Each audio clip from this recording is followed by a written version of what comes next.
Star Trek, Voyager's creative team originally wanted 7 of 9, Jerry Ryan, to have a human name.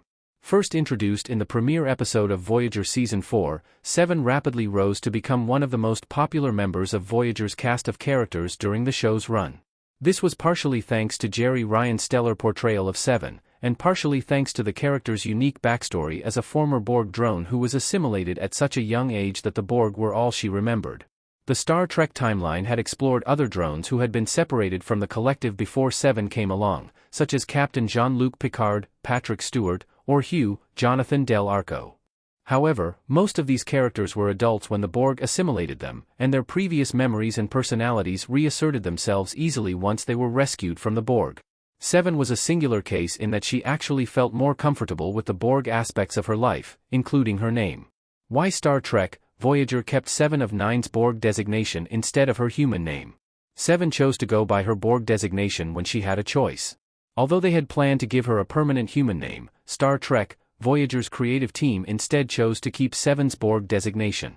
In an interview as part of the DVD extras for Voyager's 4th season, executive producer Brannon Braga detailed how the writers had originally wanted to have 7 start going by her human name immediately, but eventually scrapped that plan in favor of having the character remain 7 of 9 during her introduction.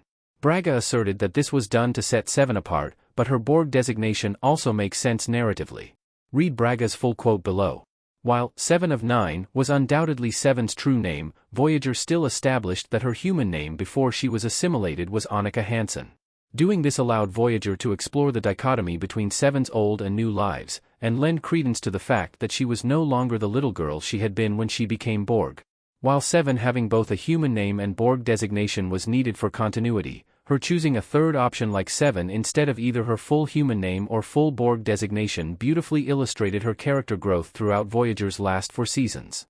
7's Borg versus human names became important in Star Trek, Picard Season 3. Picard Season 3 reignited the issue of 7's human name.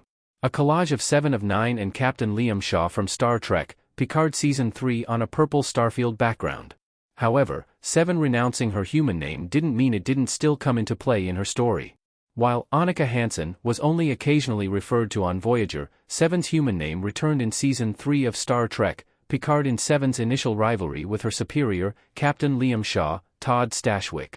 For his own reasons, Shaw initially refused to call 7 by her chosen name, instead insisting on calling her Commander Hansen even when other crew members used 7 out of respect for her choices. Picard Season 3's reminder of 7's name served to underscore her Borg versus human heritage more strongly and was a great conflict between her and Shaw throughout the season. The issue provided deeper insight into both characters, but also underscored the reason 7 chose to keep going by her Borg name in the first place, and reaffirmed that keeping that name on Star Trek, Voyager was the right decision. Ultimately, the unique importance of 7's 2 names truly did set her apart from other Star Trek characters, just like Voyager's creative team was hoping.